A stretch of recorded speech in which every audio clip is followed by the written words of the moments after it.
So today we'll be looking at how work equals negative pressure times change in volume. So we all know that work equals the integral of force from a position initial to a position final. And when you solve that integral, you get force times the final position minus the initial position. So let's take a look at a piston.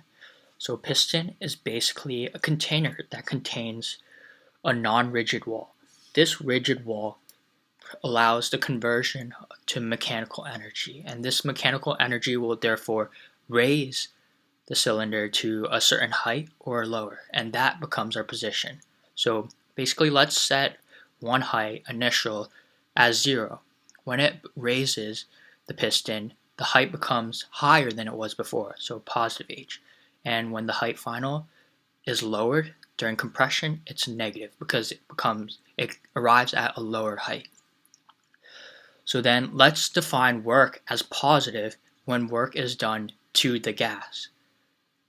And basically the gas is considered the system, and work is negative when work is being done by the gas. So to reiterate, work is positive when it's done to the gas and negative when done by the gas. So let's define two terms: compression, which is positive because the work is being pushed down towards to do work to the gas, and expansion when the gas basically pushes up, so the gas does work, so the total work of the gas is decreased.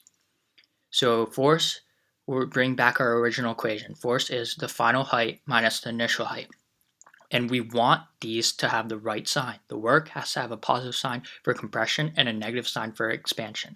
So plugging in these values the three values we determined for the piston, we get force equals negative h minus 0, and force equals h minus 0, so positive and negative. However, compression turns out to be negative, which we don't want, and expansion turns out to be positive, which we don't want either. So we just throw in a negative sign to the work equation, and that will lead us to the right answer. So therefore now work is positive and for compression and negative for expansion. So here's our final equation that we derived, which is work is the negative force times the final height minus the initial height. How do we change this to the P and delta V's? Well, we know that pressure is force per area. To write it in a different way, we get force equals pressure times area. So we plug this back into the equation. Work equals negative pressure times area, parentheses, final height minus initial height, end parentheses. And we get to write it in a different way. We put the A's, we multiply the A's into the H's. And why do we do this? Well, let's take a look back at the piston. So let's say this is a cylindrical piston. To get the equation for volume, it's just pi r squared times h.